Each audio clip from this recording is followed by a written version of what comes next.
Hello friends, welcome to crazy GK trick. Daily current affair session में आप सभी का बहुत बहुत स्वागत है। दोस्तों, आज हम 27 और 28 फरवरी के इंपॉर्टेंट करंट अफेयर्स को आपसे डिस्कस करेंगे। ये करंट अफेयर भारत के सभी प्रतियोगी परीक्षाओं के लिए इंपॉर्टेंट है, तो पूरे सेशन को बहुत ध्यान से सुनिए। लास्ट में मैं आपसे कुछ इंपॉर्टेंट क्वेश्चंस करूंगा फ्रेंड्स, जिसका आंसर आपको कमेंट बॉक्स पे देना है। पीडीएफ को डाउनलोड करने के लिए आप हमारे नीचे दी गई टेलीग्राम लिंक और हमारे क्रेजी जीके ट्रिक एप्लीकेशन से पीडीएफ को डाउनलोड कर सकते हैं। जीवन में बड़ा लक्ष्य हासिल करना चाहते हैं तो आप अपनी योग्यता को निखारिए। योग्यता से ही मुश्किल काम आसानी से पूरे हो सकते हैं। दोस्तों, आपने 3 इडियट्स में आमिर खान को भी ये कहते सुना होगा। उन्होंने ये बात बोली थी, सफलता के पीछे मत भागो, काबिलियत के पीछे भागो। दोस्तों, आज के सेशन का हमारा जो टारगेट है वो है 5000 लाइक्स का, जो आपको आज ही पूरा करना है। चलिए फ्रेंड्स, चलते हैं आज के सबसे पहले इंपॉर्टेंट करंट अफेयर्स की ओर। यूक्रेन से भारतीय छात्रों को वापस लाने के लिए हाल ही में कौन सा ऑपरेशन शुरू किया गया है? Which operation has started to bring back Indian student from Ukraine? तो देखिए, इस ऑपरेशन का क्या नाम है फ्रेंड्स? तो देखिए, इसका नाम है ऑपरेशन गंगा। ये कब से शुरू किया गया है? तो 26 फरवरी 2022 से इसे शुरू किया गया है। दोस्तों, ऑपरेशन की पहली उड़ान में 219 भारतीय छात्र रोमानिया से मुंबई वापस लाए गए हैं। ये जानकारी हमें किसने दी है?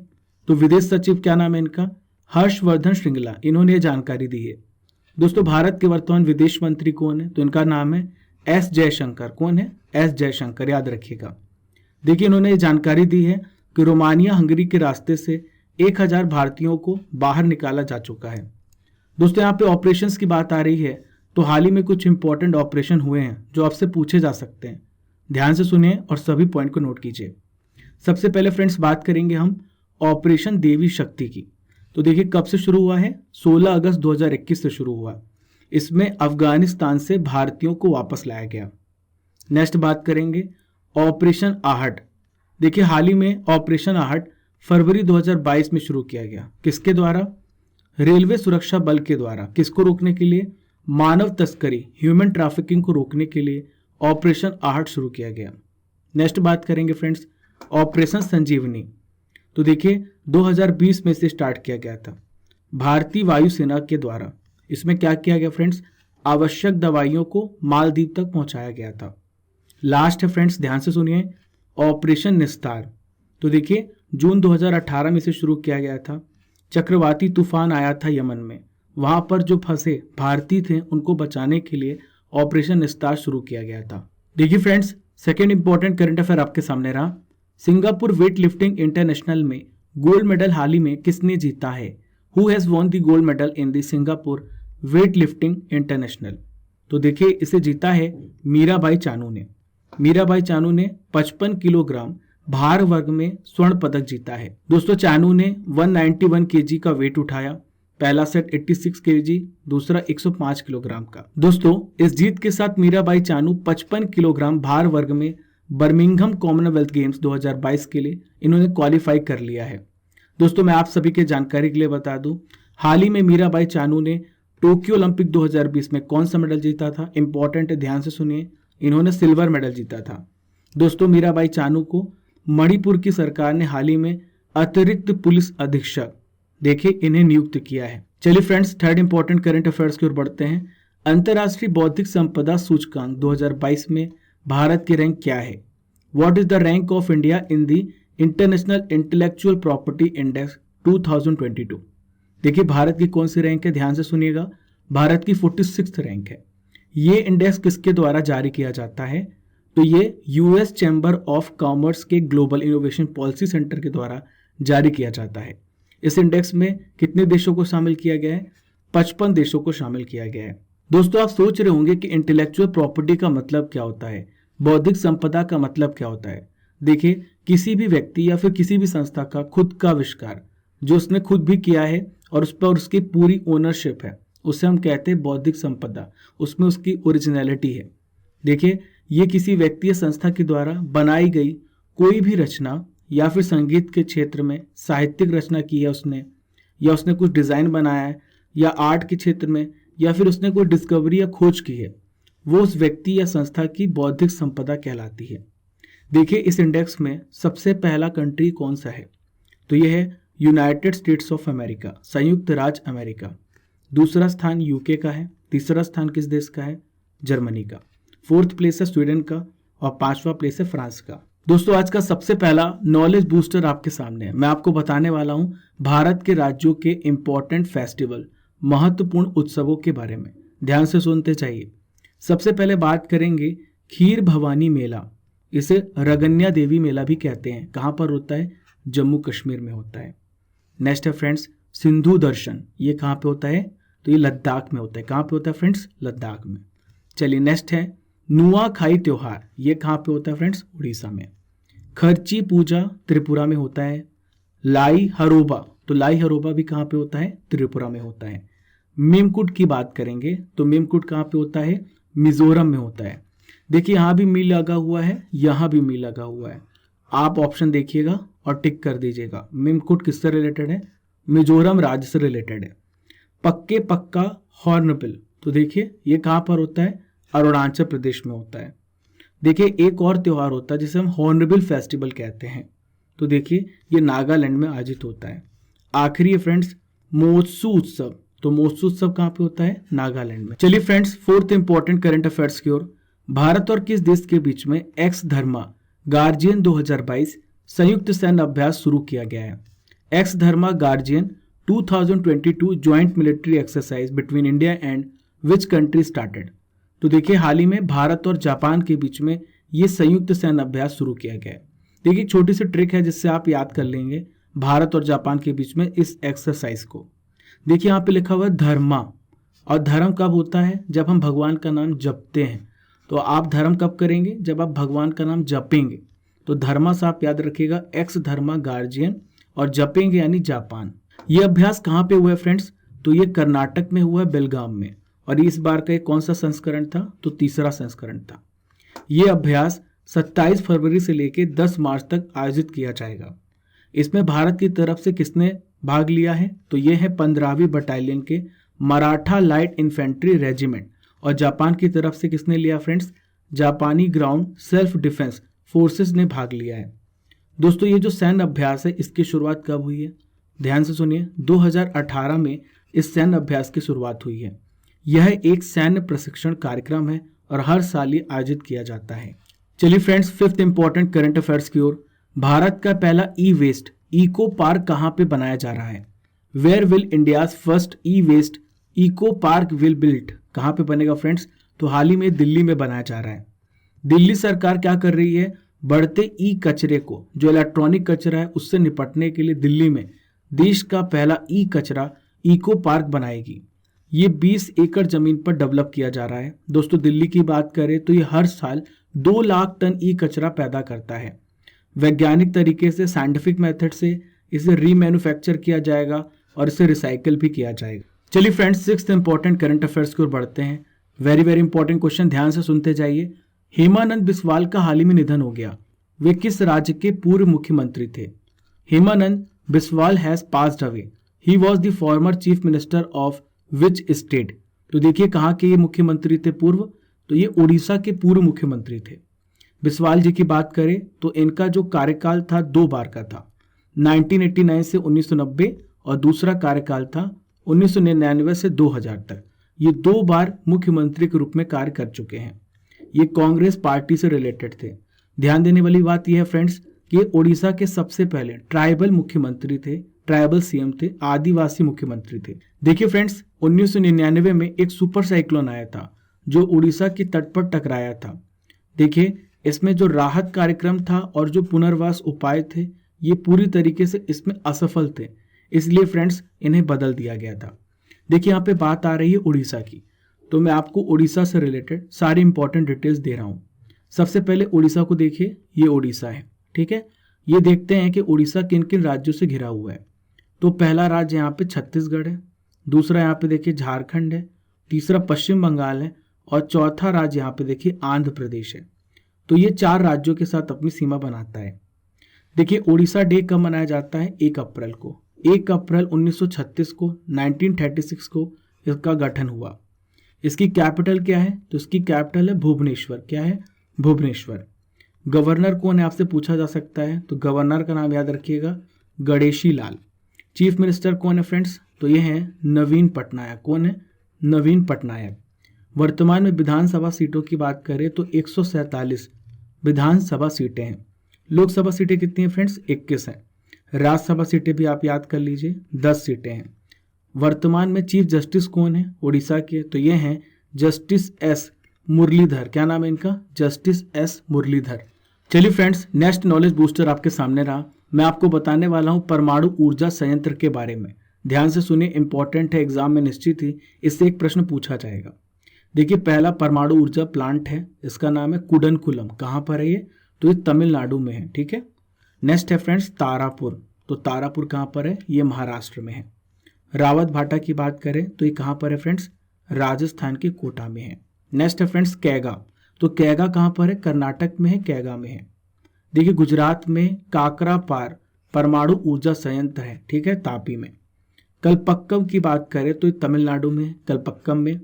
देखिए, उत्तर प्रदेश में है नरोरा। क्या है? नरोरा। कहाँ पर? नरोरा में। देखिए, नेक्स्ट है फ्रेंड्स कोवड़ा। ये निर्माणाधीन है, बन रहा है। ये कहाँ पर है? ये आंध्र प्रदेश में। आखिरी है फ्रेंड्स छुटका। ये भी निर्माणाधीन है, यानी बन रहा है, मध्य प्रदेश में मंडला में स्थापित किया जा रहा है। चलिए friends, 7th important current affairs की ओर। यूईएफए चैंपियंस लीग के फाइनल मैच की मेजबानी किस देश को मिली है? तो देखिए फ्रेंड्स, किसको मिली है? ध्यान से सुनिएगा, फ्रांस को मिली। किसको? फ्रांस को। देखिए, यूईएफए का फुल फॉर्म क्या है? इसका फुल फॉर्म है यूनियन यूरोपियन फुटबॉल एसोसिएशन। देखिए, इस चैंपियंस लीग का फाइनल मैच कहाँ होना था? रूस के सेंट पीटर्सबर्ग में होना था, लेकिन फ्रेंड्स अब ये कहां पर होगा? फ्रांस की राजधानी पेरिस में होगा। देखिए फ्रेंड्स, किस कारण की वजह से इसे टाल दिया गया है? तो देखिए, हाल ही में रशिया और यूक्रेन के बीच में युद्ध चल रहा है, इस वजह से रसिया से इसकी मेजबानी छीन ली गई है। इसका फाइनल मैच कहां पे होगा? 28 मई 2022 में होगा। देखिए, चैंपियंस लीग फाइनल के अलावा रूस में जो भी आगामी फुटबॉल मैच होने वाले हैं, यूईएफए विचार कर रहा है वो भी रूस में नहीं होंगे। चलिए friends, next important current affairs की ओर। एसएएएफ क्रॉस कंट्री चैंपियनशिप और national cross country athletics championship की मेजबानी भारत का कौन सा राज्य करेगा? तो देखिए, हाल ही में इसकी मेजबानी कौन सा राज्य करेगा? नागालैंड करेगा। देखिए, एसएएएफ का फुल फॉर्म क्या है? इसका फुल फॉर्म है साउथ एशियन एथलेटिक फेडरेशन। देखिए, ये जो क्रॉस कंट्री चैंपियनशिप है और इसकी 56वीं जो राष्ट्रीय क्रॉस कंट्री एथलेटिक चैंपियनशिप है, ये कहां पर होगी? नागालैंड की राजधानी कोहिमा में होगी। कहां पर होगी? नागालैंड की राजधानी कोहिमा में। दोस्तों, यहाँ पे नागालैंड की बात आ रही है तो मैं आपको नागालैंड के बारे में सारी इंपॉर्टेंट डिटेल्स देने वाला हूँ। ये मैप पे देखें आप, ये नागालैंड है। नागालैंड को पहला मौका मिला है अंतर्राष्ट्रीय स्तर की किसी एथलेटिक्स प्रतियोगिता का आयोजन करने का। नागालैंड की बात करें फ्रेंड्स तो ये भारत का एक उत्तर पूर्वी राज्य है। इसकी कैपिटल क्या है फ्रेंड्स? तो इसकी कैपिटल है कोहिमा। क्या नाम है? कोहिमा। जबकि दीमापुर राज्य का सबसे बड़ा नगर है। आइए इसकी बाउंड्रीज को देख लेते हैं, सीमाओं को देख लेते हैं। देखिए, वेस्ट में कौन सा राज्य है? असम है। नॉर्थ में अरुणाचल प्रदेश और साउथ में मणिपुर। तो 3 राज्य जो हैं नागालैंड की सीमा को छूते हैं। देखिए, एक कंट्री है और ये है म्यांमार। क्या नाम है इसका? म्यांमार। दोस्तों, इसके सीएम कौन है? इनका नाम है नेफ्यू रियो। गवर्नर कौन है? जगदीश मुखी। देखिए फ्रेंड्स, अब हम नॉलेज फैक्ट्री में आपको बताने वाले हैं भारत के इंपॉर्टेंट हवाई अड्डों के नाम के बारे में। वेरी वेरी इंपॉर्टेंट, निश्चित ही इससे एक प्रश्न पूछा जाएगा। देखिए, बिरसा मुंडा हवाई अड्डा कहां पर है? तो ये रांची में है। शेखुल आलम अंतरराष्ट्रीय हवाई अड्डा, ये कहां पर है? ये श्रीनगर में है। देखिए, अहमदाबाद में कौन सा है? तो ये है सरदार वल्लभ भाई पटेल अंतरराष्ट्रीय हवाई अड्डा। नेक्स्ट है फ्रेंड्स ज़रूकी अंतरराष्ट्रीय हवाई अड्डा, ये कहां पर है? शिलोंग में है। बेंगलुरु में कौन सा हवाई अड्डा है फ्रेंड्स? इसका नाम है केम्पगौड़ा अंतरराष्ट्रीय हवाई अड्डा। नेताजी सुभाष चंद्र बोस अंतरराष्ट्रीय हवाई अड्डा की बात करें तो ये कहां पर है? कोलकाता में है। नेक्स्ट है फ्रेंड्स त्रिवेंद्रम अंतरराष्ट्रीय हवाई अड्डा, जो कहां पर है? तिरुवनंतपुरम में है। वीर विक्रम माणिक्य किशोर हवाई अड्डा कहां पर है? तो याद रखिएगा, अगरतला में है। नेक्स्ट है फ्रेंड्स वीर सुरेंद्र साई हवाई अड्डा, ये कहां पर है फ्रेंड्स? झारसुगुड़ा में। कहां पर है? झारसुगुड़ा में। लास्ट बात करेंगे लाल बहादुर शास्त्री अंतरराष्ट्रीय हवाई अड्डा, वेरी वेरी इंपॉर्टेंट। कहां पर है ये? वाराणसी, बनारस में है ये। चलिए फ्रेंड्स, करंट अफेयर्स की रसमलाई यानी 2021 के इंपॉर्टेंट करंट अफेयर्स को मैं आपको बताने वाला हूं। पहला प्रश्न है, केवी सुब्रमण्यम ने केंद्र सरकार के किस पद से हाल ही में इस्तीफा दिया है? तो देखिए, हाल ही में इन्होंने मुख्य आर्थिक सलाहकार पद से इस्तीफा दिया है। ग्लोबल हंगर इंडेक्स 2021 में भारत की रैंक क्या है? Very very important question. तो देखिए भारत की रैंक इसमें 101 है। किस राज्य में बथुकम्मा महोत्सव मनाया गया? देखिए हाल ही में तेलंगाना में ये फेस्टिवल मनाया गया। केंद्र सरकार के द्वारा किया गया हेलीबोर्न सर्वेक्षण किससे रिलेटेड है? तो ये वाटर मैनेजमेंट जल प्रबंधन से है। पुरुष टेनिस प्रतियोगिता यूरोपियन ओपन 2021 के पुरुष एकल का खिताब किसने जीता है? तो देखिए इसे जीता है जैनिक सिनर जो कि इटली से हैं। चलिए friends, 9th important current affairs की ओर। केंद्र सरकार ने अपर भद्रा परियोजना को राष्ट्रीय परियोजना का दर्जा दिया। ये किस राज्य में है? तो देखिए किस राज्य में है ये कर्नाटक राज्य में है। दोस्तों कर्नाटक की ऐसी ये पहली परियोजना है जिसे राष्ट्रीय परियोजना का दर्जा दिया गया है। ये परियोजना सिंचाई से जुड़े परियोजना है। दोस्तों इस परियोजना के लिए सेंट्रल गवर्नमेंट 12,500 करोड़ रुपए का अनुदान देगी। आइए जानते हैं अपर भद्रा परियोजना के बारे में। ध्यान से सुनिए, इस परियोजना का इस्तेमाल कहाँ किया जाएगा? देखिए इस परियोजना का इस्तेमाल चित्रदुर्ग, चिकमंगलुरु, दावणगेरे और तुमुकुरु जो सूखाग्रस्त जिले हैं वहां पर 2,25,515 हेक्टेयर सिंचाई के उद्देश्य से इसकी शुरुआत की गई है। देखिए फ्रेंड्स यहाँ पे भद्रा नदी की बात आई है, तो भद्रा नदी किस राज्य में बहती है? तो ये कर्नाटक राज्य में बहती है। ठीक है, ये तुंगभद्रा नदी की सहायक नदी है। देखिए फ्रेंड्स, आज का आखिरी इंपॉर्टेंट करंट अफेयर आपके सामने रहा। National means cum merit scholarship को कितने सालों तक जारी रखने की मंजूरी दी गई है? For how many years has the central government approve the continuation of the national means cum merit scholarship? तो देखिए इसे कितने सालों तक जारी करने की घोषणा की गई है? अगले 5 सालों तक इसे जारी करने की घोषणा की गई है। ये अवधि फ्रेंड्स 2021-22 से लेके 2025-26 तक के लिए बढ़ा दी गई है।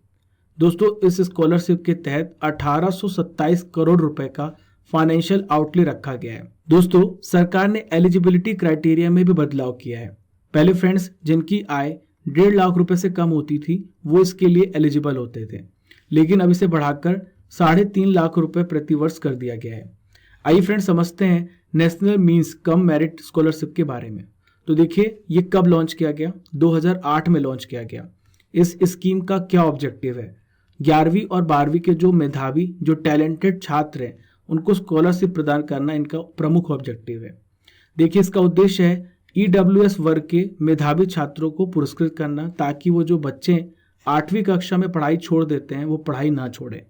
ये स्कॉलरशिप फ्रेंड्स 10 से लेके 12 तक की पढ़ाई को जारी रखने के लिए भी प्रदान की जाती है। चलिए फ्रेंड्स 27 और 28 फरवरी से रिलेटेड जो भी करंट अफेयर आपने आज पढ़ा है उससे रिलेटेड मैं आपसे कुछ इंपॉर्टेंट क्वेश्चंस करूंगा जिसका आंसर आपको कमेंट बॉक्स पे करना है। पहला प्रश्न है, ऑपरेशन देवी शक्ति कब शुरू हुआ था? मीराबाई चानू ने टोक्यो ओलंपिक 2020 में कौन सा मेडल जीता? खीर भवानी मेला किस राज्य में लगता है? उड़ीसा के वर्तमान राज्यपाल का नाम क्या है? कैगा परमाणु ऊर्जा संयंत्र किस राज्य में है?